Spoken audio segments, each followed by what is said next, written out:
All right. What is up, everybody? Welcome to another episode of the Giveaway Show. That's right. This is our weekly show where we try to give back into the community. I've got a really cool giveaway tonight that ties perfectly in with our subject, which is we are going to be talking about classic storylines that we love, starring Batman, the Caped Crusader, the Dark Knight Detective. Man, we got some cool books, some cool graphic novels and stuff pulled out, and I've got a very cool, close to my heart, dollar-wise, it might not be the most valuable comic that I've ever given away on a Wednesday night, but this is one of the closest to my heart when it comes to Batman. And it's a cool... Now, here's the thing, though. I did not get all... Well, I'll get into it. I'll explain it to you and how I got to go back and get... So it's actually going to be 3 comic books, and we're going to get to it in a second. But, we'll get to that in just a second. But, hey, we are excited to see you here tonight. I just want to go through a couple things real quick and just a couple reminders. So coming up at the end of this month on the Wednesday night time slot, the end of the month, October the 26th, we are going to be doing our 1,000 subscriber giveaway. And we're going to be giving away quite a few different things. So I'm looking forward to you being here for that. I'm going to hopefully get some of that together and reveal it soon. Some cool stuff, not just comic books, but also supplies, gift cards as well. I'm looking forward to that. And thank you guys for watching. Thank you guys for making this channel grow as fast as it has, as large as it has, just in less than a year. I'm looking forward to seeing where this will go from here and some of the other cool stuff we got planned. Speaking of programming here on the channel, we've got 3 shows on a regular basis. Monday nights, we do Monday Halls Live with me and MT. MT goes into Professor Comics mode, and he gives us some really good insight into books he's been picking up. I also show off books that I've been picked up. We're trying to start having CGC once a month featurettes as well. Also, Monday Halls Live features the one of the most popular segments, MT's Hall of Shipping Shame. And we're excited about some of the stories that he likes to tell because he consistently orders from eBay and you never know what you're going to get. And he's always got a story to tell. If you haven't watched this week's episode from 2 days ago, then you missed out on the pizza box shipping container.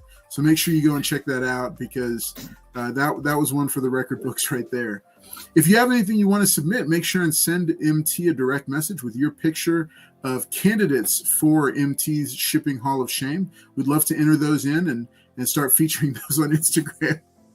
But we won't be giving shout outs to the people who shipped them. Instead, MT just provides some good feedback to him, try to help him become better shippers of comics. Wednesday nights, this is the giveaway show, 10 p.m. Central. We do a live stream. We talk about different subjects. Tonight it is classic Batman storylines. Last week it was a Pressers Roundtable. So we got a chance to interview and talk to Press Niche Worldwide. And the lucky winner last week got a free book pressing from Press Niche Worldwide. Really cool giveaway that you can only find here on Carl's Collects Comics. On Fridays, most Fridays, I try to upload a top 10 list, creator interview, LCS tour, some other such thing. And we call those Friday features. Those go live Fridays at 10 p.m. Central. There's a really cool top 10 list for Green Lantern comics that I put out that I'd love for you to go check out and let me know what you think about it. Leave some comments over on the channel. I could definitely use some views right now. But hey, if you're interested also in Friday features, we've had a 4-part video series for new comic collectors called Comic Collecting for Beginners. It's a playlist over on the right here on the channel. You can check it out and watch it, get some tips and tidbits for brand new collectors. I'll be releasing a follow-up video series to this in a couple months, and that's going to be how to properly ship comic books. No pizza containers for comic book shipping, but we'll get to that soon enough. Hey, thanks so much for you guys being here tonight. Let me do some chat shout-outs, and then we are going to go ahead and get started. What's up, everybody? We're glad to be here. And the man behind the logo, he's not, Pink Room Paul is not quite ready to come out yet. He's getting his makeup done. What's up, El Green Machine? Oh, there. Oh, he wanted to flex. He wants to flex. Look at him. Congratulations. He picked that up today. He took it out of my pull box. But, that wasn't your pull box? No, it wasn't. The people at Bedrock, the people at our comic shop were like, "Oh, we love Paul. He's our favorite part of the show." So here, yeah. House is. You know the pastor right, watches this, right? What's up? Pastor. Congrats on being first one tonight. Mr. Collector, good to see you in second place. Comic Book Report, what's up? Andrew Kai, it's good to see you as well. There's Comic Book Report with the bat signals. Amazing Spider Flint, what is up, sir? It's good to see you as well. We're glad that you guys are with us. Make sure y'all hit that like button so that can get it kicked out there and let people know that we are live and we are going tonight. We're talking about classic Batman storylines. We've got some really cool ones to show you. We're going to show off the graphic novel versions that we have, the collected editions that we have for them, and I'm going to share a nostalgia pick for a storyline that you've probably never heard of, and I'm actually going to give away a copy of that storyline tonight for tonight's prize, and we'll get to that in just a minute. It's a 3-part series. I actually only picked up 2 of them, but I will go and try to find you the first part of it, and it should be pretty fun to get a chance to get out there into the community. Hope you enjoy reading it, whoever ends up winning that. But hey, this is the giveaway show on Carl's Collects Comics.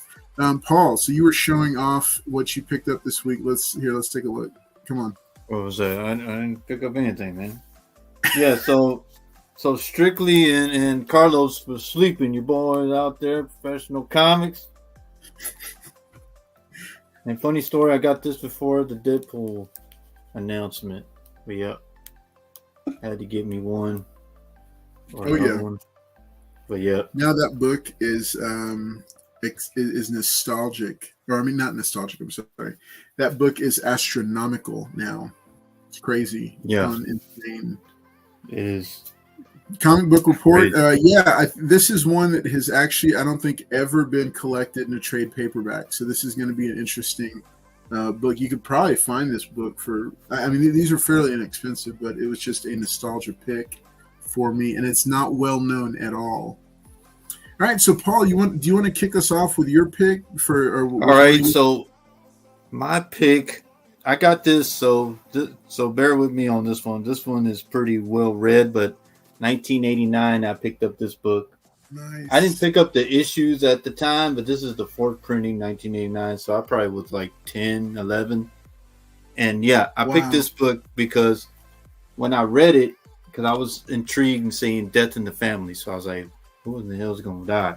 So when I read it, I was just like, wow. But come to find out, the readers were the ones that sealed his fate. So that was a great read. Beautiful. Y'all know the iconic pictures in here. Jason Todd. I mean, back then, like just getting the crowbar. Wow. So give us a recap of the storyline for those who are not familiar with it. So during the storyline, what it starts out with is Jason Todd. Everybody knows how he is or how he came to be.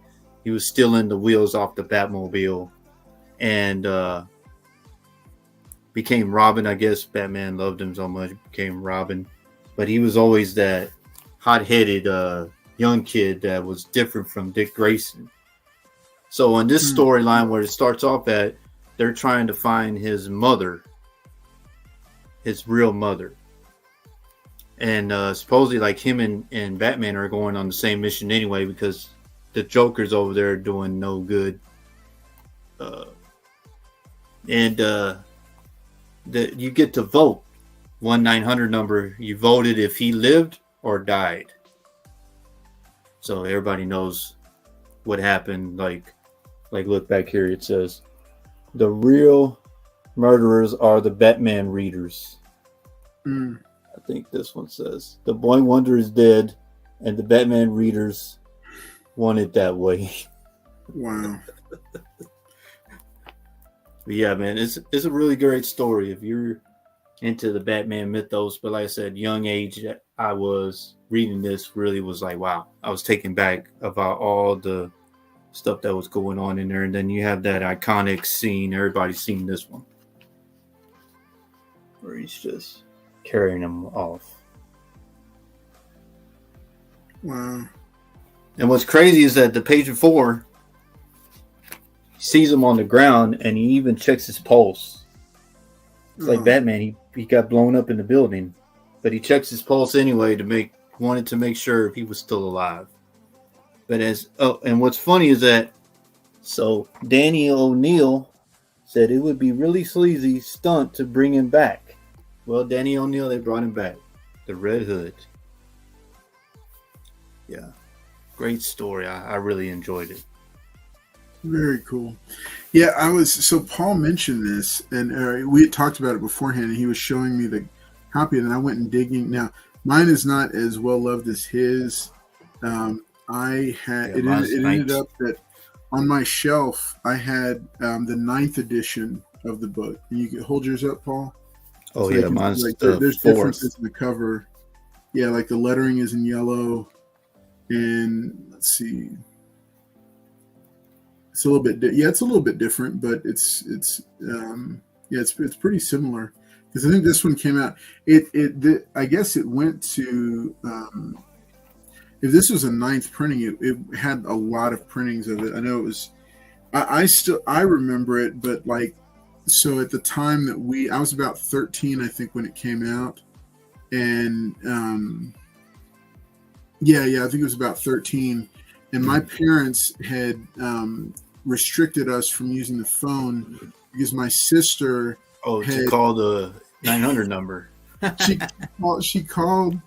So there was a group back then called the New Kids on the Block, and my sister dialed in and like joined. It was like $100 for like a T-shirt and some stickers and a mug and like nothing. Basically, it was ripping off kids. And to be in the fan club for this band, this boy band. And I mean, she got in so much trouble with my dad, and my parents were like, y'all are not to call any numbers for anything. Yeah, I think back then they charged it to the phone company, or the phone bill, yeah. Now I understand why he got upset. He's like, man, wow. Yeah, how much again? How much again? She was okay. Yeah, this was back in the late 80s, like 88, 89-ish. It was like $100. Like it was a huge amount back then. That was a big deal back then. Yeah, because think about it, like $100 today it's a big deal, but back then, man, that was a big deal. Yeah, I mean,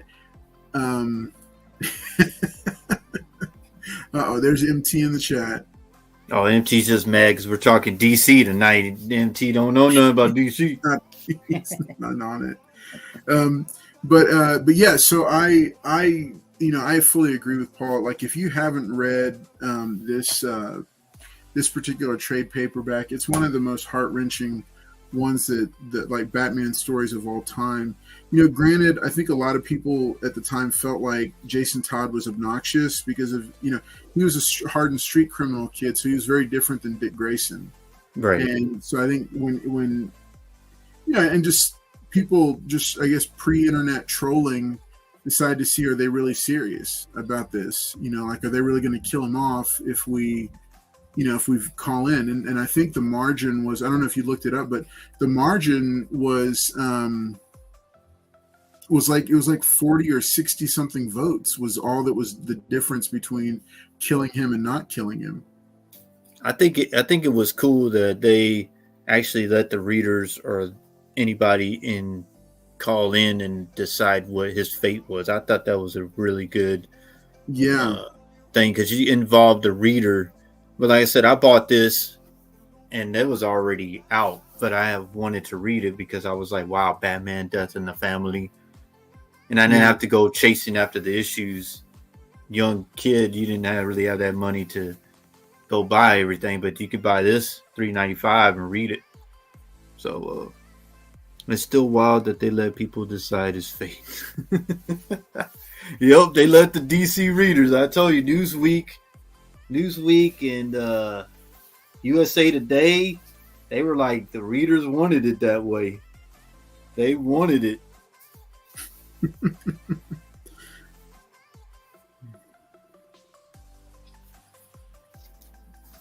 Okay, sorry, I was just messaging somebody real quick. And like we had advertised, we are going to have another new segment that we're adding to Wednesday nights. Every here and there is a signature signed book showcase, and Jen's going to be showing that in just a little bit. We're going to go over a couple more storylines. So Paul, this is your all-time favorite Batman storyline, right? Yeah, I read that when I was a kid. Like I said, I showed mine. Mine was a Ford printing in 1989. Like I said, I walked in the shop and just seen it right there. I was like, I have to buy it. I mean, Death in the Family. Yeah. What's going on here? I had to read it. And when I read it, it just really shocked me. Like, wow, they just killed off Robin. How could they do that? Yeah. Why would they do that? But the way he died in the hands of the Joker, I mean, it's just a really grueling. Yeah. Kind of like it just took me back, and I was like, wow, this is crazy story right here. Yeah, I mean, it was unheard of, I think. And I mean, what, they kept him dead till like 6:35, I think, when he came back as the Red Hood.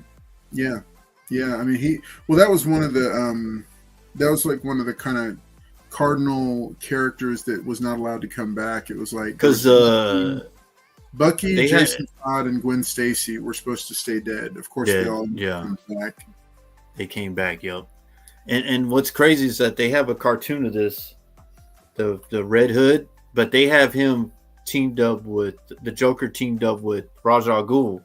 And I was like, why didn't you just use this storyline where they're finding, it would have been better to go off the original, but I guess they felt that doing the other way was better. So I don't know.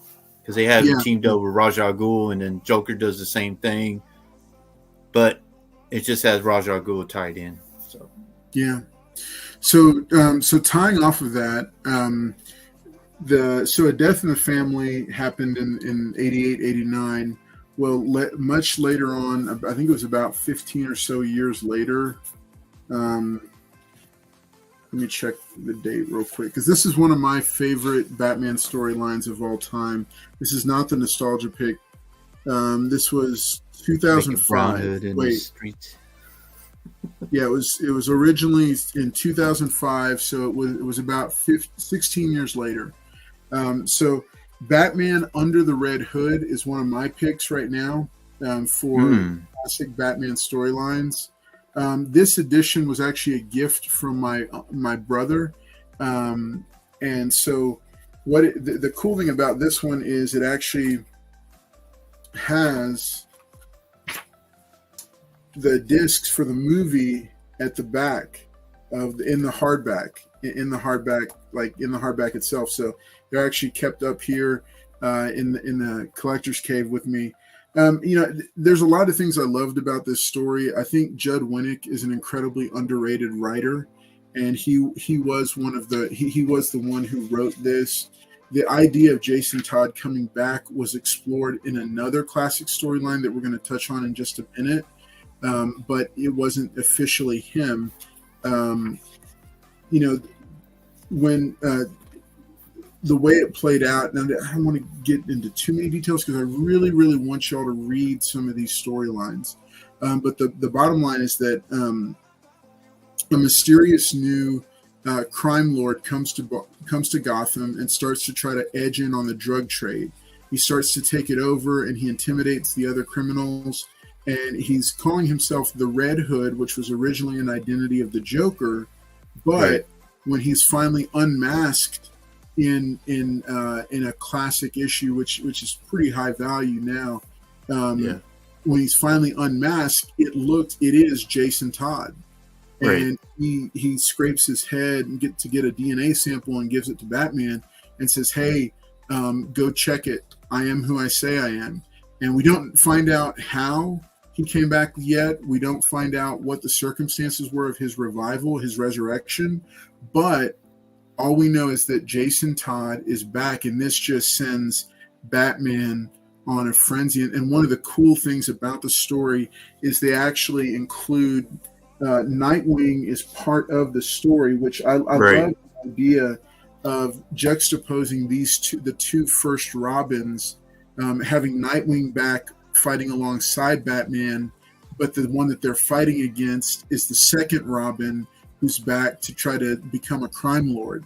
And he is actually, in his mind, he thinks that he's doing the right thing because he's saying, I've come back to be the hero that Gotham needs, Batman. You're not it, because you keep allowing these people to perpetuate crime over and over again, but you won't kill them when it's necessary. Right. His mindset is that they'll be in Arkham, and they may get saved or change their ways. And Jason Todd's like, they're never going to be that. They're never going to change what they are. The only way to end it is doing lethal justice. Like, you won't do it, Batman. Yeah. Other key things. There's an incredible fight between Batman and Nightwing and Amazo, who, he's like a Silver Age villain, but to me, he's never been more deadly than he is right here, fighting against two men without powers like Batman and Nightwing. I just think it's fantastic the way they go against him and fight him. Batman Venom. Ooh, that's a nice story. Yeah. There's so much cool stuff. A lot of different characters. I'm writing about the story, or about the writing by Judd Winnick, who was the writer on this, but the artwork by Doug Mankey and Tom Nguyen is also just stellar. I mean, it's really well done,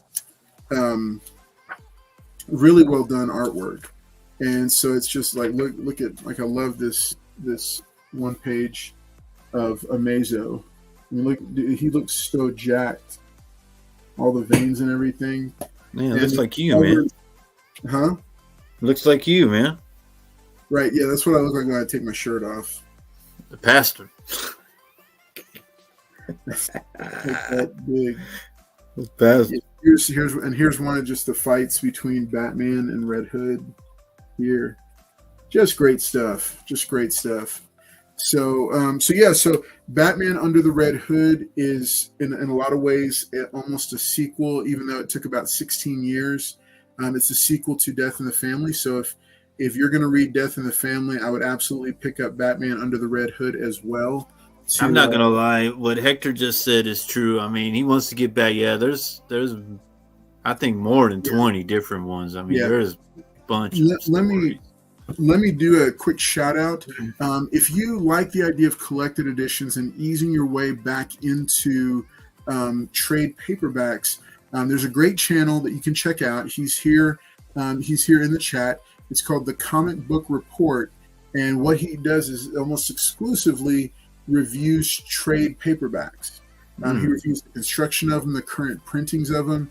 Lots of cool stuff, lots of cool information that you can get from his channel. So make sure and go check him out if you're not familiar with him yet, because he does a great job of breaking down individual trade paperbacks, and that's not something we really do over here, but he's got some stuff. Yeah, Andrew Kai, I'm telling you, this book, and I was older when this came out, and I've got all the single issues from when I originally came out, but it's a really stellar, well-written trade. And if you could find, I think this was like a Best Buy exclusive. If you can find the one, I mean, I know nobody uses discs anymore, but I still kind of like discs.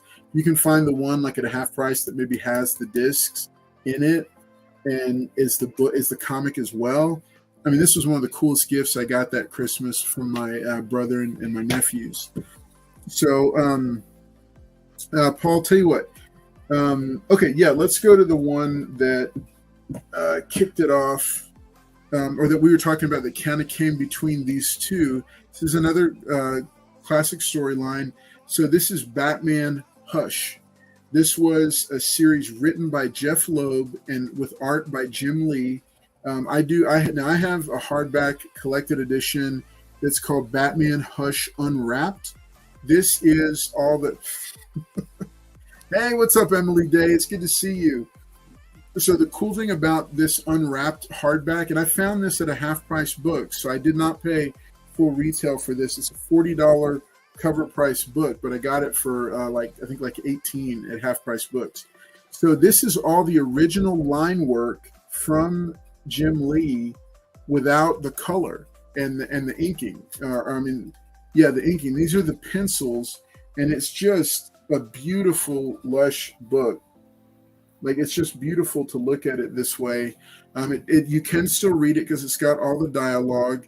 It does have some pops of color for like certain parts of dialogue. It's Batman punching Superman. And then, some of the sound effects are colored in. But this is just a really cool way to have a hardback copy of it. And then let's see, I'll show this real quick because I just saw him at Fan Expo. So Jim Lee signed it for me, and now I got to get Jeff Loeb to sign it. But yeah, this was just I wanted him to personalize this one because this is definitely a PC book. Now you might say, well, I don't want to spend that much on a comic book.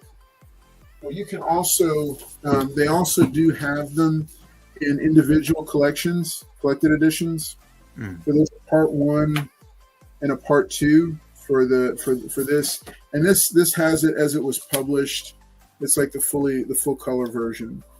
So just beautiful books, beautiful artwork by Jim Lee. So the story behind Batman Hush is it's the introduction of a new villain by the name of Hush, and what he's done is he's come in and he's orchestrating behind the scenes a siege type of attack against Batman by a lot of his favorite villains. I think the storyline, basically they came up with the storyline because Jim Lee wanted to draw Batman and all of the supporting cast and Rogue's villains. So they had to come up with a storyline to kind of figure all that in. And I think they did a fantastic job. It's not gratuitous at all. It's actually a very compelling read because it's like a whodunit and you're still trying to do it. And like I referenced earlier, I hope I'm not giving this away for somebody, but like I referenced earlier, this does touch on the idea of Jason Todd coming back from the dead. Now it doesn't definitively say it, but it's the events of Hush are referenced in Batman Under the Red Hood. So if you're looking for like a reading order for all of these, you would read Batman: A Death in the Family first. Then you would read both, because you got to read both volumes of Hush. These would be second. And then last would be Batman Under the Red Hood. And you can kind of call that like the Jason Todd / Red Hood trilogy. But Hush, one of the neat things about Hush was that it was all these machinations by different characters, because I think the Riddler was also in there as well. Comic Book Report chimed in, Hush is my favorite comic art of all time. Yes, because it's stellar. It is stellar. Beautiful stuff. So if you have a chance to check those out, make sure and do so. Paul, I got one more collected edition, and then we'll do the nostalgic thing. Let me see if Jen is... All right. Well, you want me to... I can do this one? Because I got one more, and that's it. Yeah, let's do it. Here. All right. So... I chose this one as my next story because when I picked it up and then finally read it, I was tripping. But this is Batman 414. So I picked this one because it's Batman not going up against no supervillain, no real big time rogues gallery. It's just him. If you just notice the knife, he's chasing after this guy. I'm classifying him as like he's a serial killer, but he kills women and leaves their bodies cut up in the dumpster. So that's what they're calling him, dumpster killer. But he's trying to find this person, and he's just a step ahead of him. And everybody remembers Batman as this great detective. But this guy right here just messes him up completely. I mean, in this one, he knows this woman right here, finds her in the dumpster, and you could see the expression on his face. and Jim Gordon's asking him what is wrong. He goes nothing, but you could clearly see he knows this woman, but he couldn't find the killer. So on going down the page, let's see if I find it. So he's thinking this is the killer. It's knife and everything. He's thinking this is the killer, right? He puts him in jail. He avenges stuff for Kate. But we go down here to this final. Let me see if I find it. Oh yeah, right here. Here it is. Let me see. So he thinks he avenges Kate's death, but come to find out, Commissioner Gordon gives him a phone call and tells him that that's not the killer, and the killer ran off in a red van, and he's still out there. So at the end of the story, you see him up here, just like not knowing what to do. He's saying he's going to find the killer, talking to Kate up in there. Yeah. But yeah, I chose this story because when I read it, I was like, wow, everybody knows that he's a great detective, that he catches criminals. You know, he goes up against the Joker, Two-Face. He goes up against the Riddler. But a known serial killer, he couldn't find this person. Like, he could not find him. When he thought he found him, it wasn't the guy. And he was still out. At the end of the story, it states that he's still at large, and he still can't find him. So wow. Yeah, it was a great story. I picked it because, like I said, it's not any of the big rogues gallery that we know of. It's just some low-life criminal that just gave Batman the time of day. Like, he's like, you're a great detective, but in this story, I got you. But yeah, that's all I wanted. Nice. All right. Hey, okay, so Paul, before we do my nostalgia pick for my one of my favorite nostalgia storylines, let's show. Oh yeah, hey, quick shout out to Izzyverse. What is up, Izzyverse? Glad to have you plugged in right now. Izzyverse, guys, also has a great channel that you should check out. Right now, he's doing a lot of special con coverage from a convention near him, and so make sure. I think it's New York Comic Con. Yeah, so make sure. And check oh his yeah, New York channel out. Comic Con's up. Yeah. Okay. So make sure and check his channel out. It's Izzyverse, and he's right here in the chat. You can check him out also. Another really cool guy that I've gotten to meet through YouTube. So, and everybody knows who wrote this. So it was Jim Starlin that wrote this. Nice. And Jim Starlin that wrote The Death in the Family. But like I said, if y'all pick up that issue, read it. I mean, it's just a crazy story. I'm just like, wow, greatest detective ever, and you couldn't solve who was killing the girls. That's one of the things that makes it tragic. Because I think that was with her was 4, and then another girl now it came up to 5. So it was like, wow, come on, Batman, you can't find out the killer. Go get him. So, Paul, so let's talk Frank Miller for a second. I have here, this is a cool one that I picked up long time ago. Well loved.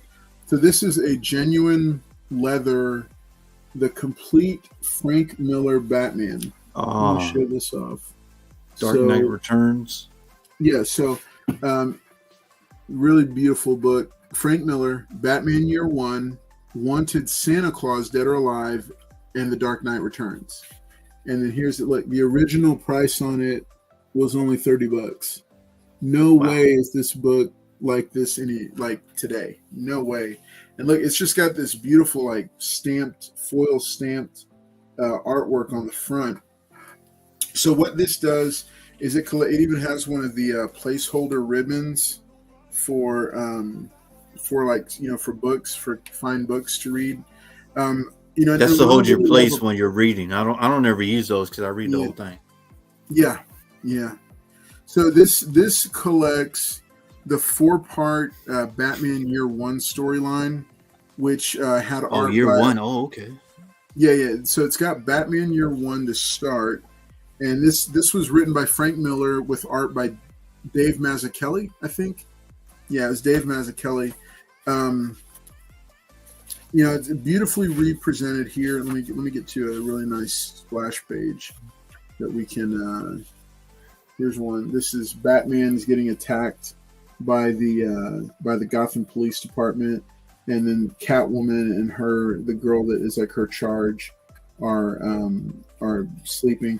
So Batman Year One is exactly what it says it is. It's a 4-part story told about Batman's first year as Batman. So the neat thing is you get to see him trying out his technology. You get to see him making a ton of mistakes. He tries to stop a couple guys that are stealing televisions, and one of them actually knows how to fight and almost takes him out because he just rushed into the fight instead of gauging, like the Batman now, the fully grown and developed Batman that we know. So he gets pretty much. He was cocky. He thought I could take these guys out, and then all of a sudden, he's in deep trouble. This is a cool scene here. He's been cornered in an abandoned building by the Gotham City Police Department. They're fully corrupt at this point. Jim Gordon is not the commissioner yet, so he hasn't cleaned house. So you see them firing at Batman and him trying to rescue one of Catwoman's cats and him trying to make his way out of the building. And he does, bits and pieces of this were adapted in Batman Begins by Christopher Nolan, the film starring Christian Bale. But there's definitely parts, a lot of it, that you do not, like from that film, you will not get the full experience that this is. Like, here's the bat scene is lifted straight from this. And you can see him here taking out some police officers, and he's called the bats down, and they're attacking everybody. And so it's kind of a humorous thing because at the end, they're all getting shots, and this is being the story being told later. He is escaping, and the police are having to get rabies shots because of the bats. And there's Jim Gordon with a fellow detective. So that's a really great story that's included in there. So you can get Batman Year One as an individual trade paperback, like a collected edition with all 4 issues. But that's a separate thing that than this. This was more of a specialty thing. I'm going to skip the Santa Claus one because it's just, it is what it is, and go straight to Batman: The Dark Knight Returns. Beautiful splash page. Frank Miller. I think it was Lynn Varney. Who did the work? Did he do all the artwork on The Dark Knight Returns, Paul? I'm not sure. I think he did. I'm not sure. See, I think he did also that because he also did artwork. This one has a foreword by Alan Moore. Hector said like an omnibus. Is that like an omnibus? So this is kind of like an omnibus before they had omnibuses, because the publication date on this was Amazing Spider Flint said Miller did the art. Yeah, he did. Okay, so The Dark Knight Returns was published in 86. Batman Year One was in 86 and 87. And then Santa Claus Dead or Alive was 80. This edition was published in 1989.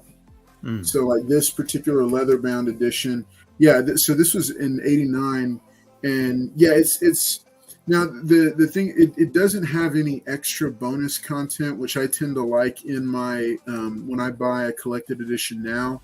I like to get special content, like extra content. This one doesn't have it, but it does have the stuff presented very nicely. And if you're a Frank Miller fan, you could probably find an edition like this on eBay. I don't know how much it would be going for though. I just know that the original edition was $29.99. So those are. Machine says like he liked the way that he draws Batman. Yeah, no, I did too. Back at this time, I think. With the sequels, the Dark Knight sequels, his artwork, I wasn't as big of. It was more like 300, and I was less kind of. I didn't like it as much as I did because I just felt like this was a lot tighter and cleaner the way he did the artwork for this. So, but it's all. I mean, the guy's obviously a master at his craft.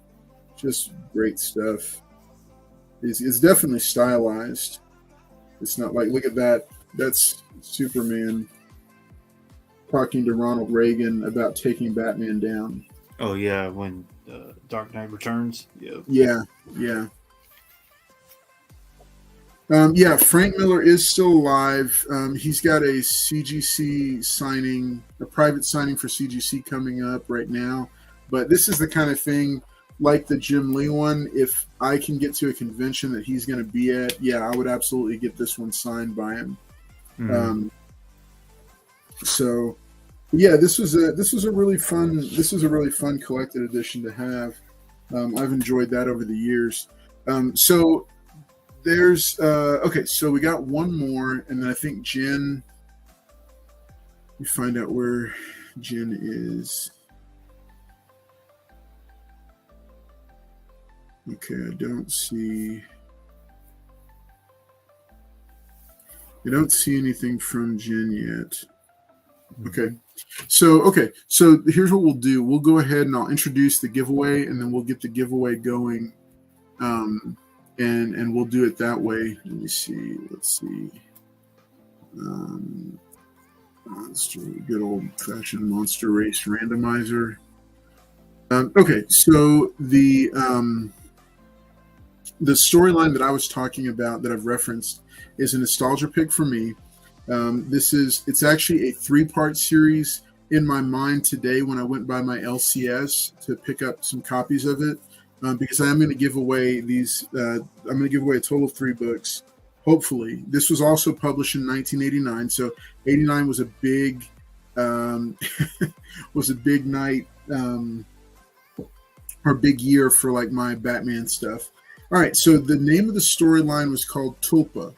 Tulpa was a type of demon that was summoned, and it was fighting with, or it was between some factions of organized crime. But Batman, in his kind of detecting, being a detective, he got in the middle of the fight and found himself going up against a supernatural being. And so I do think that one of the coolest things about this was that this was definitely definitively a supernatural Batman story, but it still works as a very grim and gritty and dirty storyline. And so, as a young 13-year-old kid, one of the most impacting Batman covers that I've ever seen, if not the most impacting, was the second issue in the storyline. It's Detective Comics number 602, and this is the cover. Imagine seeing this as a fairly sheltered 13-year-old kid. It just blew my mind picking this up off the grocery store shelf, seeing this 6-armed demon holding Batman spread eagled with a huge battle axe in his last 2 arms. And I remember just as a teenager thinking, how is Batman going to get out of this? How in the world is Batman going to win this fight? He's fighting Goro. It looks like it too. But this guy was way more terrifying than Goro, and this was way before Goro's time, I think. Okay, so Detective Comics number 603 is the 3rd part. Now this is a classic Alan Grant and Norm Brayfogle. Norm Brayfogle is an artist that I was a huge bondage cover. I don't know. Does that qualify as a bondage cover? No, I don't know, man. Pretty close. I mean, his hands are bonding him. So right, yeah. So one of the other cool things is one of my fascinations with the demon character, Jason Blood, also known as Jason Blood before he transforms. Batman had to go consult with Jason Blood, and we see him alongside the demon right here, and this is just such a cool cover. So this is number 603. This is the 3rd part. Here's the thing: when I went to my LCS, I only got parts 2 and 3. I had intended to give the whole storyline. So what I'm going to do is I'm going to go back and try to find a copy of 601. So the winner of tonight's giveaway is going to get number 601, 602, and 603. Now, if I can't find a copy of number 601 easily, you may just have to get it on your own.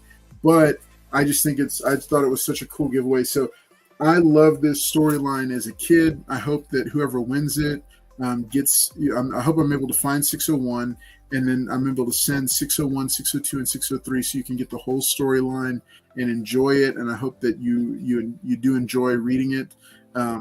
They're not high dollar books. 602 is actually a very high grade copy. But 603 definitely has some spine ticks on the black. It's got at least 4 that I see here, so I wouldn't put that above like an 8.5. But this copy of 602 is very clean, and I just love this. I wish before he passed away, I wish I could have gotten Norm Brayfogle to sign and slab a copy of this for me. So yeah, so this is going to be the giveaway for tonight. We're going to go ahead. Good night, Spider Girl. Thank you for being with us. So we're going to go ahead and do the giveaway right now. And let's see. We'll do this. All right. We're going to do a quiz question because Paul loves them so much. Oh, man. Yep, here we go. Oh, here we go. Good night, Spidey Girl.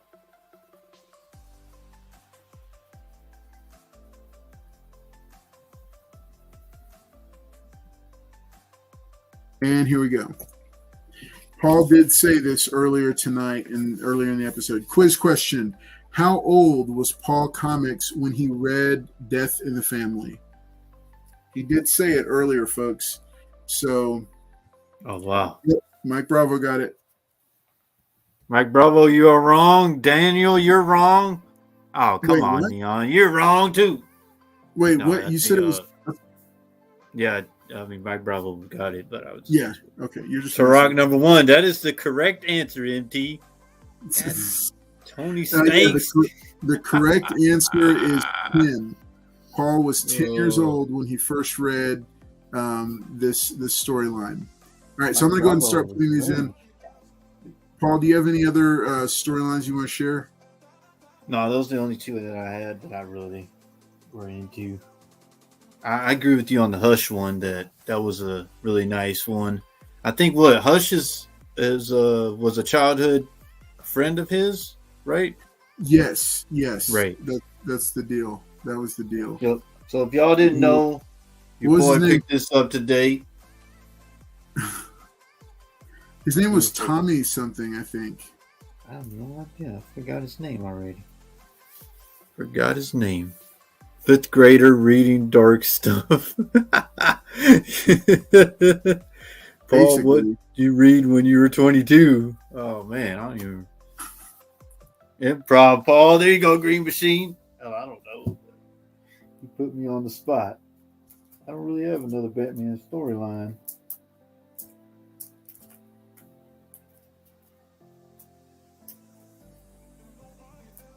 I had that Green Lantern book, but I didn't even find it. Paul only reads G.I. Joe 21. That's the best one ever. I didn't have to read nothing. Oh yeah, your boy got some more Deadpool stuff today. I totally forgot about these. I got the origins. So you see Wolverine right there. So he had a pretty big part in that stuff. And then this is the Bumblebee hip hop edition. Got Deadpool on there. I think he's gonna be at a sneaker convention, so I may have him sign this because this is based off their Trill album. It's a pretty good album. And I'm still on this. This is a very good read. Very good read. And I had to get another one. Oh man, got another one. Thank you, Mike Bravo. I met up with Mike Bravo today. Really good guy. Got one of those for me. All right. Really good. All right, I got everybody entered in. So I'm gonna go. Thank y'all for entering and thank y'all for paying attention. Mike Bravo, Batpool. He said Batpool. All right. Let's go ahead. Mike Bravo. Wait. Why does it say present screen? You gotta. Oh, you already know it. Yeah. Okay. That's interesting.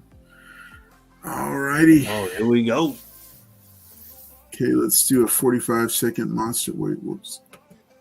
45 seconds. Let's get these super full screen. Let's get this. Oh, that's even better. Yeah. Turned off. All right, we're gonna shuffle 3, 2, 1. Jay Wall. Good luck, everybody. Yeah, guys, I'm not sure what happened with Jen. He might have gotten tied up or something. All right, here we go. 3, 2, Here we go. 1. There we go. All right, you are right now racing to win the 3-part Topa storyline from Detective Comics number 601, 602, and 603. Wow. So let me see. We got May I Flex. We got Hector. Are y'all just gonna let MT look at MT just sneaking in the back? He's like he's ready to go. Come on, Johnny 5.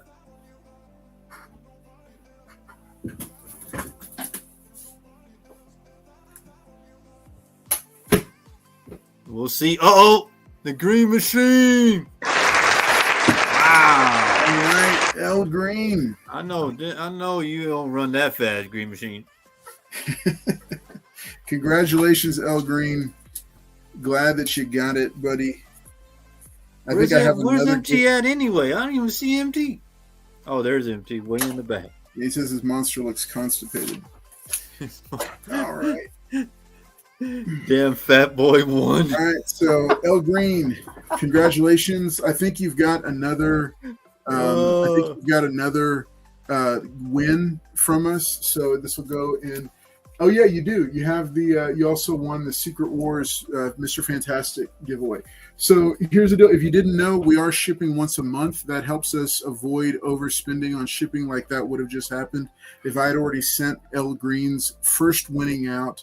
And yeah, we'll be able to send it in a priority mailer, better protection, and also just more economical because now he's going to have 4 books that are coming his way. So that's why we've shifted to once a month, because it just saves us money on shipping. And that way we're able to have better books, cooler books. Like I'm able to go out and buy specific books for giveaways that are a little bit more meaningful. But it also, we're able to do that because we're saving the money on shipping. So, hey, so guys, thanks so much for tuning in tonight. I'm not sure what happened with Jen. We will put it on we'll bring him. Oh, man, right in the nick of time, just like the Batman character he is. What's up, hey, buddy? What's up, guys? I just got home. Man, so, always late. I'm trying not to be late. I just saw y'all's text message. Look. That's how much they miss me. So I'm like, text messages. I was like, oh shit! I'm gonna turn it over to you, Jen. I'm gonna turn it over to you, and I'm gonna step back. All right, guys. I don't know what you guys were just talking about. I know you wanted us to do a Batman segment, and I showed up late to my own segment, but I'm glad that Paul held it down with Carlos and everything. So I really appreciate that. Teamwork works. So with this segment, they always say, "What's your favorite Batman story?" I would say my favorite Batman story, guys, is there's so many of them. Let me see if I would say Tower of Babel is probably a lot of people's favorites. I would say Tower of Babel would probably be one of my favorites because at the end of Tower of Babel, you actually realize the relationship Superman and Batman sort of have for each other, even like the love and respect they have for each other. It's very similar to like the way Paul and I are. If I was Batman and I planned on taking down the entire Strictly panel, Paul would have the kryptonite ring. So that would make me Superman. So if it was a vice versa, if Paul was Batman, he decided to take down Strictly Comics panel. I would have the Kryptonite ring. Anyways, Tower of Babel. There we have it, brothers. Yeah. So it's a really awesome story, and also Grant Morrison wrote that run. So it's a JLA run, but it's actually a Batman story, right? Tower of Babel. Even though Justice League are involved, but it's mainly plotted around Batman. And Superman asks Batman in that story, like, "Hey, you had a plan for everyone, but you didn't have one for yourself." And he looks up at Superman. He's like, "I have you. I have the Justice League, right?" But technically, he says that to Superman because he understands that Superman would do the right thing. The other one would be Year One Batman. Year One Batman's fantastic. If you haven't read Year One Batman, I would definitely try to pick up a trade, or probably pick up a trade, or if you can try to get back issues on that. They're a little bit more expensive. I want to see. Let's see. I'm not sure if they did shout outs because again, I wasn't paying attention. I just showed up. Let's see. Hector's here. Did we already do shout outs, Paul? Yeah, we did. I think he was very nervous because I guess you're going to do a showing the showcase or something. Yeah, definitely. So, guys, I'm going to show you. George Clooney. That's all I got to say. George Clooney. Okay, so everyone knows Paul's favorite Batman is George Clooney, but damn right. We'll get to that. And it's Jen's favorite now. Okay, so guys, I have this right here. This is actually one of my prized Batman books, signed by Ben Affleck, written the Batman. I was actually in cosplay when I got this book signed. I was dressed up in my cosplay that I had actually made from scratch. Wow. And Ben Affleck, he didn't even look up. I just asked him. I said, "Hey, Mr. Affleck, can you sign the Batman on there?" Like I was what is it called, nerd? What is it called when you meet your role model or your heroes? Stalker. No, I was fanboying. I was fanboying out, and he ended up looking up, and he goes, "Oh shit." He's like, "Hey, did you make that, or did you buy that?" Or it was like security. I made this, and then security get close to me. I was like, "Yeah, I made this costume," and he was just like, "Holy crap! Hey, are you taking any pictures with me?" I'm like, "Yeah, I am." And at the end, everybody kept telling me like he's been in a bad mood, but he was really nice to me, and I ended up getting a bro hug from him, which everyone was like, "Oh, he doesn't like hugs." I'm like, Ben Affleck was actually a really cool dude to meet.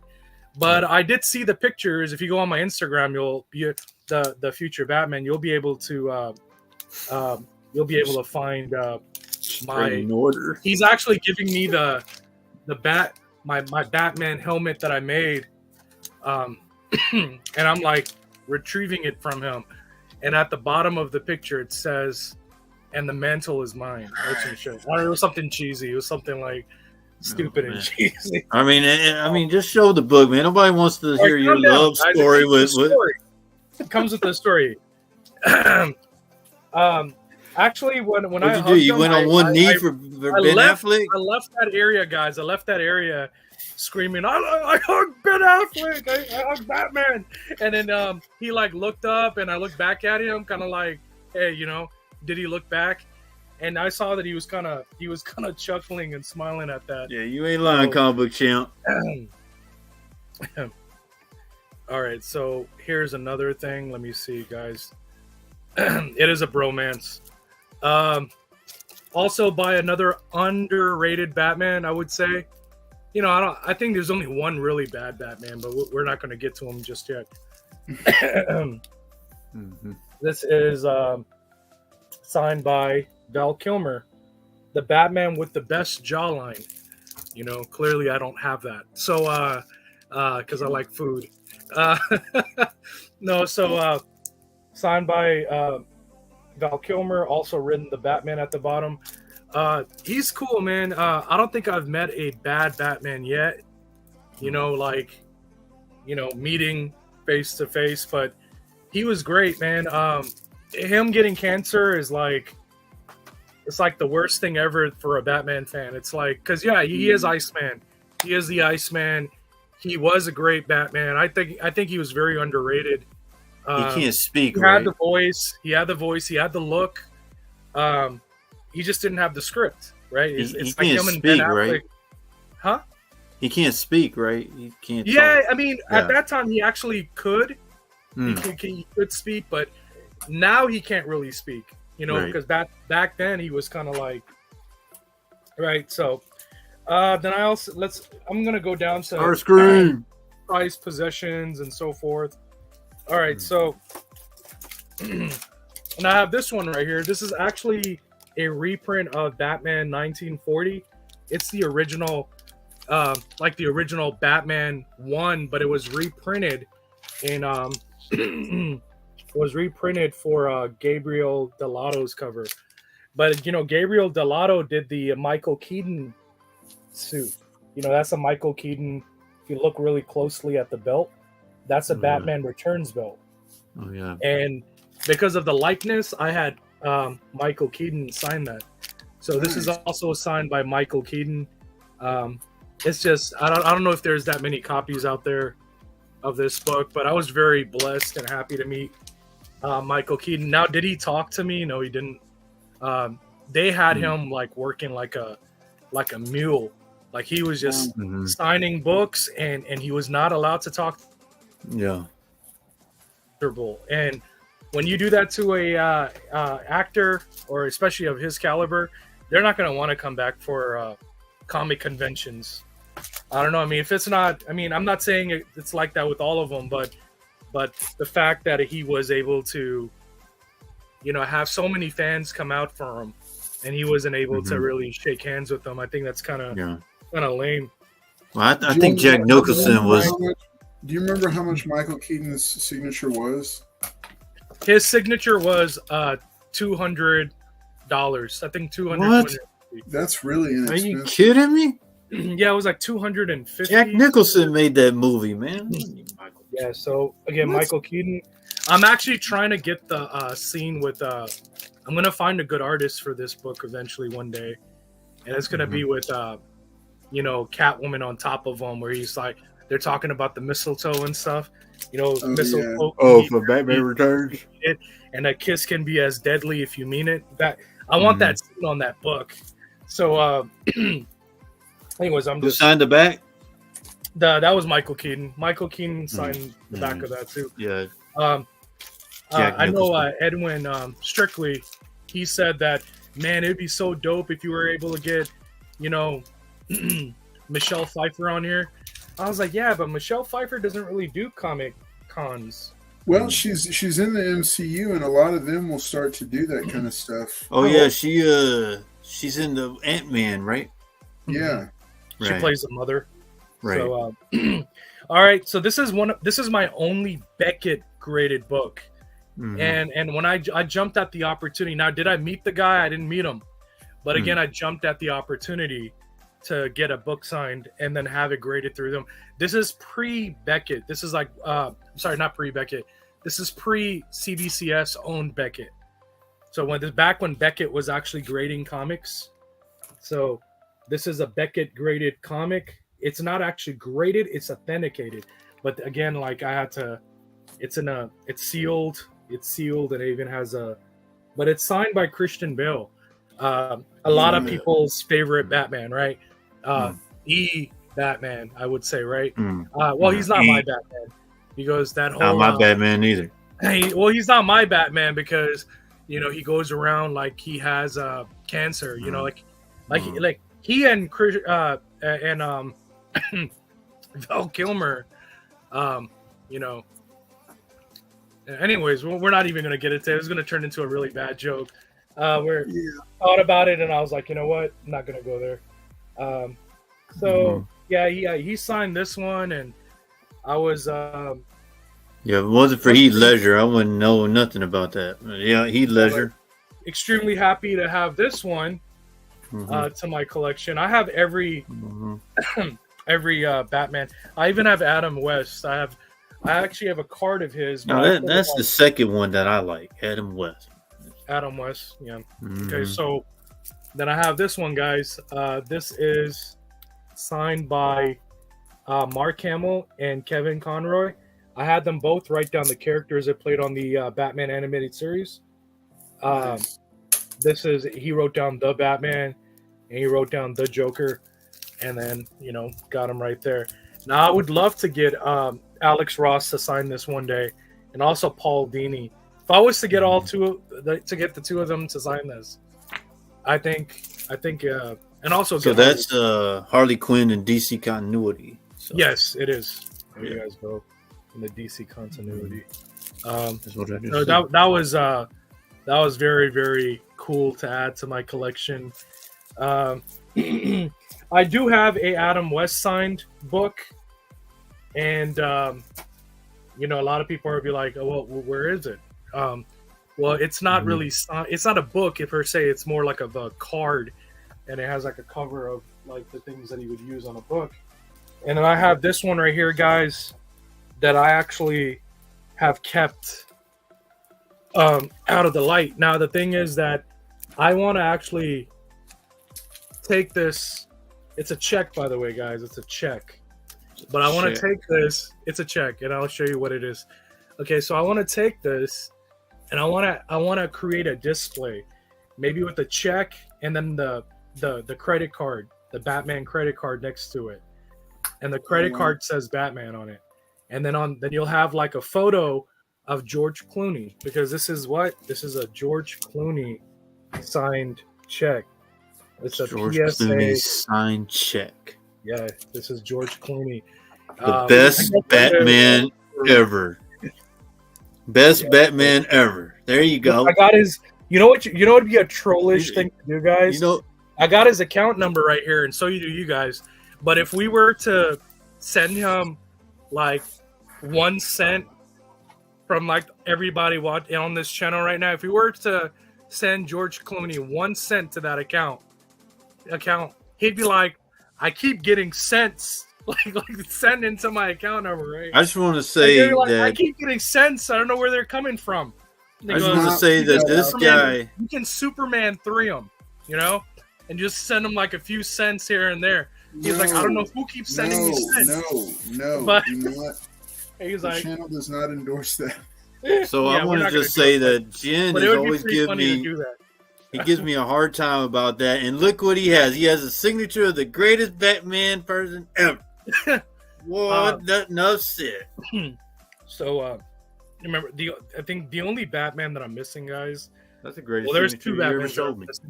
I'm missing the original Batman from the from 1950s. He played Batman in black and white. I'm missing him, and I'm also missing the one that glows in the dark, the vampire that glows in the sun or whatever. I'm missing that Batman, the Rob Pattinson Batman. So I know that he has a signing coming up. Yeah, glows in the dark, glows in the sun. I'm missing that Batman. It's good that he doesn't glow in the dark. Could you imagine? They'd be like, "Hey, what? Like, you're right there, bub. Like, you should just wear all black, including like, cover up your mouth." Anyways, the thing is, I do have this one, guys. It's not really a Batman book, but it's part of the DCEU. Now, I do have all these people that signed this book. This was only done at San Diego Comic-Con. They all got together. This was, Yahya Abdul-Mateen. He signed this. Amber Heard, or a lot of people say Amber Turd. She signed this. Nicole Kidman signed this. I mean, how many people have a Nicole Kidman signed book, right? Yeah. Nicole Kidman signed it. Artyom signed this. Jason Momoa and Patrick Wilson. I don't know if I'd ever, open this up and have them re-sign this ever again, because someone with greasy hands could just turn that grade down to a 9.6. So I'm probably going to keep it the way it is. It's a one of a kind. If I was to ever sell this, I would sell this for like $20,000, guys. Just because you really can't get Nicole Kidman. You can't get you can't get Amber Turd and Nicole Kidman on the same book anymore. So I have that right there. And I had something that came in from my submission from CGC, but it's a crossover there, and I don't want to get up really. I'm just very comfortable here. But yeah, I would say that would be my Batman collection. I do have one other thing hanging on the wall right now. So give me 1 second, guys. Maybe I'll come by and show it to you. Give me 1 sec. Show you this real.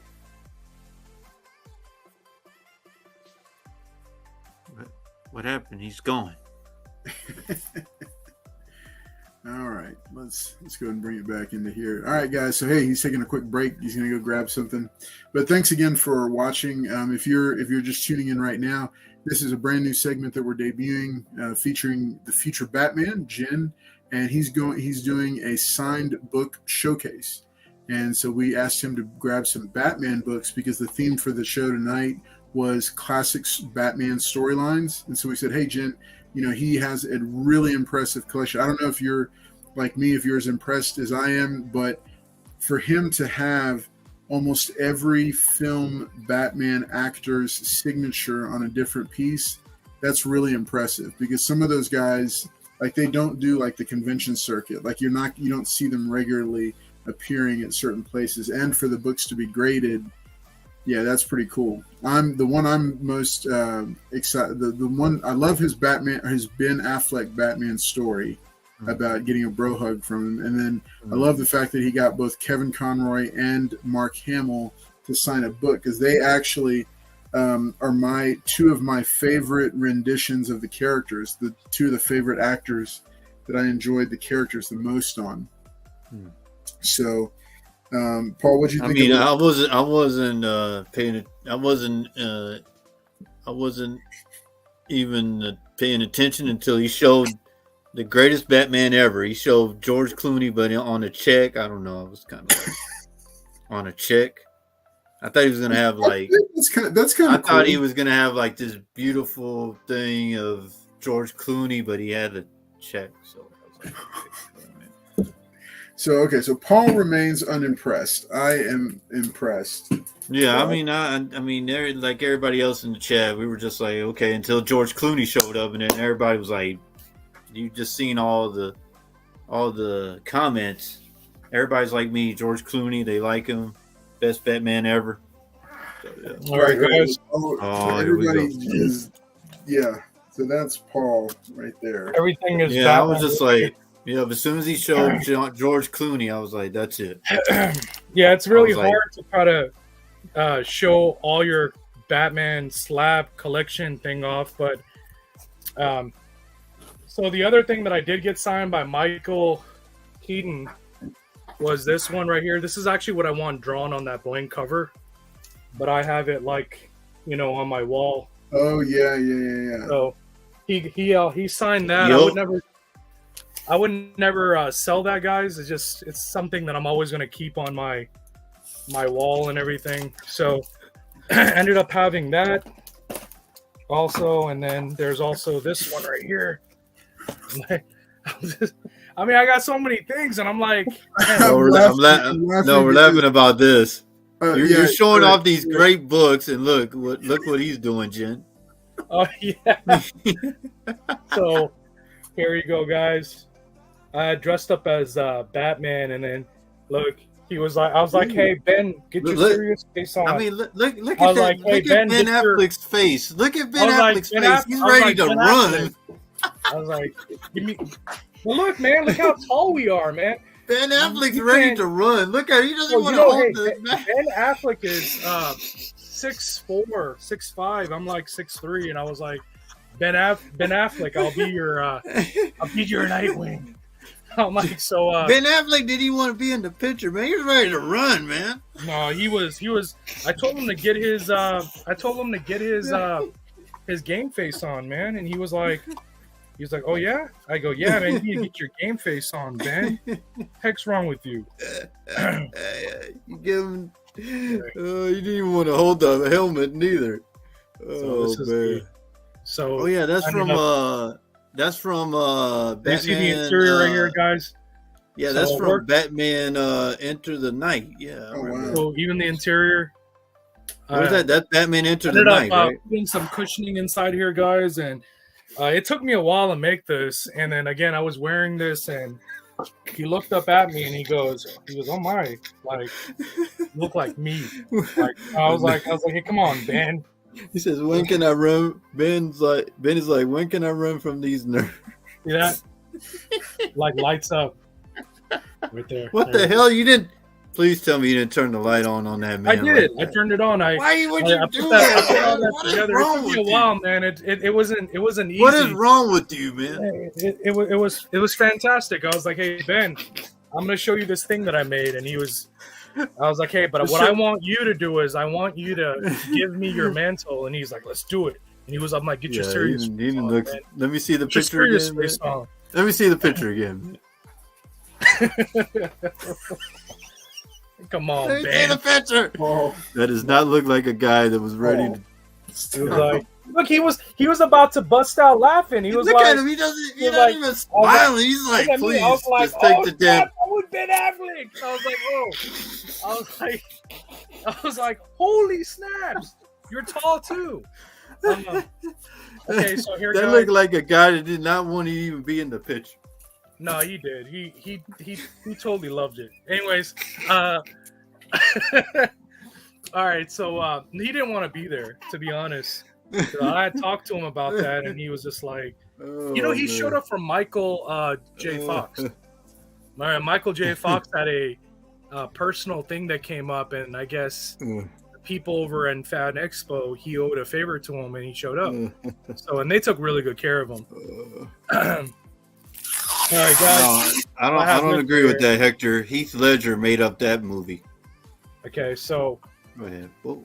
I have this right here. This is actually painted, guys. This cover being painted dropped down the grade from a 9.8 to a 9.4. I actually checked it up, so I don't think it'll ever go back up. But I don't. Again, this is always going to be part of my collection. But it's signed by Kate Beckinsale, and I always thought she would have been a really great Catwoman. So I had a guy at the con. He was a pretty good artist that painted, and he got her likeness, I guess. And when I showed her this, she was like, "Oh, that's so cool!" And she just like, "Find this." I didn't take any pictures with her though. I spent most of my money on those grading fees and everything else. Let me see. So Batman #1, signed by Scott Snyder, 9.8. Remember, this is the one that a lot of people were chasing for a while. Is that the 1 in 25? 1 in 25. Yeah. They were chasing after this for a while. It's a pretty cool cover. I like the way they did that. I agree with that, Yeah, Hector. He this one right says CGC celebs autos are expensive now. Oh, they are. And then here's another one, guys. This is look who signed this. Look at everybody that signed. You got Azzarello, you got Frank Miller, you got Andy Kubert, you got Jansen, and it's from Frank Miller's personal collection. This game, and it even says it on the label that it's from his personal collection. But it's Batman from the DK3 kicking Superman right in the face. It has all their stuff in red. I thought that was kind of cool. Ended up getting that. This is actually one, probably my second. Okay, so I said that I really like the Tower of Babel, right? I also really love this. I also really love The Cult. Now, The Cult is a really good Batman story. It was actually written by Jim Starlin. And The Cult, it actually explains how bad Gotham gets, that even the politicians are controlling every little move. So Batman ends up using guns. Like, people dog on Ben Affleck for being like a murderer and killing people in all these movies. But this comic was one of the first ones to kind of start it all. I mean, you had Batman Year 2 and you had The Cult. And now this is a really good story. If you've never looked into it, it was actually one of my favorites. But it's signed by what's his name, Bernie Wrightson, and it's signed by Jim Starlin. There's not that many of these out there, but it's a really good story. Then there's also another story that I really like. I like The Heart of Hush.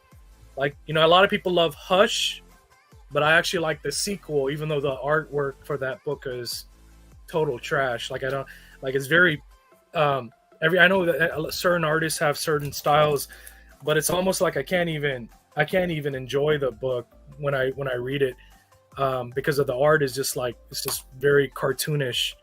But in that story, Heart of Hush, Hush steals Catwoman's heart and he blackmails Batman. You know, if you know who Hush is, you know Hush looks just like Bruce Wayne. Like, if they were to make a Hush movie with Ben Affleck, he would have to play both parts. You know, or you'd have to get someone like John Hamm and make him look more like Bruce Wayne. So anyways, The Heart of Hush, Batman confesses to Catwoman in that story that he loves her and he'd do anything for her. So he actually goes out of his way, beats the shit out of Hush, and he ends up giving her heart back, which is actually a really cool story. And there's also this one, guys. Chronologically, this is actually the first. It's not the first Bat Signal, but story-wise, because it goes all the way back to Batman's, like, kind of like how Batman became. It's one of those type of stories. It goes all the way back chronologically. This is considered the first appearance of the Bat Signal chronologically, even though it isn't. But it's a really good. This is another really good Batman story to pick up.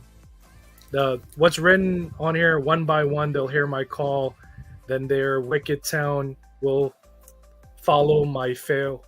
And it goes, so like the thing is, Joker says all these things, but you know what he's saying right here is, you know, like if you look real close right here, guys, he's playing 21. Playing blackjack, which is actually really freaking cool. The cover is very brilliant, but Doug Mankey, he doesn't really make his way out here, and I had the opportunity to get Doug Mankey to sign this, and also the cover artist David Barron, he got to sign it too. Yeah, and Hector, the crazy thing is, man, I'm never gonna sell it, you know, because whenever something's PC, you just enjoy showing it off to people, and then they show their collection, and everyone has a good time. Batman 609, you know, the first appearance of Hush. So this one is signed by Jim Lee and Sinclair and Williams. Basically his best friends. Jim Lee's best friends. I did want this book signed by Jeff Loeb, but I wasn't going to pop this open again and get him to sign it. I was kind of hoping that they would all show up again, and I was going to have a better copy and then just have that signed and give this to someone as a present. So just do that. Some Art Germ love. Art Germ Catwoman. There's nothing significant about this except for how cool this cover is. So there's another one to look at. Another one. This is like this is one of the more expensive and pricier Batman or Art Germ books. Batman related, that is. You got Catwoman. But this is a gold foil. Jeez. Gold foil edition. So this one right here, and it even says right here is from their DC boutique. So this one is harder to find, guys. I searched it up and I was like, how is this book going for $500-$600? I mean, it's a modern age book, and I get it, you know, there's that limitation of copies, but I don't know, man. It's kind of surprises me, you know, the value and how expensive certain books are. This is probably my favorite Catwoman cover. I know a lot of people are always looking for this cover. Yeah, those Adam Hughes ones are pretty popular. Yeah, I was very fortunate to get this one. I got this. I was supposed to get this signed by Adam Hughes in 2020, but COVID hit and nobody wanted to come out. and he was set to come out and do a signing, and this was supposed to be coming back as a yellow label. So imagine if this was a 9/8 yellow. I would have been super happy about that. Here's another one, guys. This is actually one of my favorite books because it has a sketch on it. This sketch was done by Chad Harden. I showed up and I was like, first time I met the guy, and I told him, just draw me a sketch. And he's like, of who? I go, I don't know, just anybody. Just anyone that's Batman related. Draw me your favorite character. Well, I didn't know his favorite character was actually the Joker, and he ended up drawing me this. In fact, because I did that, he just did a really sick sketch. So I thought this was amazing. But again, it's done by Chad Harden, and it's signed by Tom King. And this is before Tom King ruined the whole wedding thing, because it's Batman issue number 1. Issue 50 is where a lot of people are really angry at him. Then you have let's see, Harley Quinn versus her gang of Harleys, and I also got the sketch done inside. Came back a 9/8. This one was done by Mark Teixeira, so he ended up doing this one right here. I thought this was kind of cool, So that was nice. That was a kind of cool looking. I have this one. This is more of a Carlos collects after hours book. Nothing really bad about it, but it's just there's a sketch here. Batman and Catwoman. What is going on in this? He's spanking her, Okay. Yeah. So, but you have Hirolski. He ended up doing this one right here. Now this came out around the wedding where she like left him at the wedding and stuff like that. And I was like, okay. So then you have Batman and Superman number 1. Now this is by Jay Lee. So this is when they like face off against each other. Now this one right here, guys, Jay Lee he's really expensive. If you've ever gone to comic conventions and you guys try to get like a sketch by him, if he charges you like $300, $400, $500 for a sketch like this, especially if it's 2 characters, take it, because his prices are just going up. They just keep rising and rising. There's other books too, guys, that I have, but they're like kind of like stocked away in the shelf area. Yeah. But, Well, you showed us quite a few, so that was a good showcase. Yeah, So hey, we're gonna go ahead and wrap it up, guys, because we are hitting the 1.5 hour mark. So let's go ahead and I'm going to bring us back all full on screen. Jen, thank you so much for sharing with us with your collection. I love how passionate and excited you get about original art on covers, and then also about signature series books. Because those are a lot of cool. Those Batman books are sweet. That collection. You need like a big display, like on a bat symbol with all of those. But it's really expensive, man. You're talking like. Yeah. All you need is George Clooney. I'd have to have Paul come over and help me make one. Yeah, all you need is George Clooney. That's all you need. All right. Well, hey, to everybody who tuned in for and watched tonight's show, I hope you enjoyed it. I hope you got some good recommendations for Batman storylines to consider. If you're looking for more detailed reviews of trade paperbacks and collected editions, make sure and check out the Comic Book Report. Also, Izzyverse is doing convention coverage of New York Comic Con, so make sure and check his channel out as well. Just a couple of shout outs for those guys. Really cool guys. Enjoyed getting to know them. They've also got their own YouTube channels, and that's where you can find them out. That's Izzyverse and the Comic Book Report. From us at Carl's Collects Comics, we're excited about the upcoming 1,000 subscriber milestone giveaway. Thank you all so much for helping to make that happen, and for this little corner of the comic community to grow as fast as it has. Very excited about where it's going from here. Make sure and tune in on Friday night. I've got a very special top 10 list that I'm trying to get done before I have to head out. Yep, there's Batman. There he is, folks, right there. What he's doing. But hey, we are excited that you were here with us tonight. Have a great night. Get some sleep.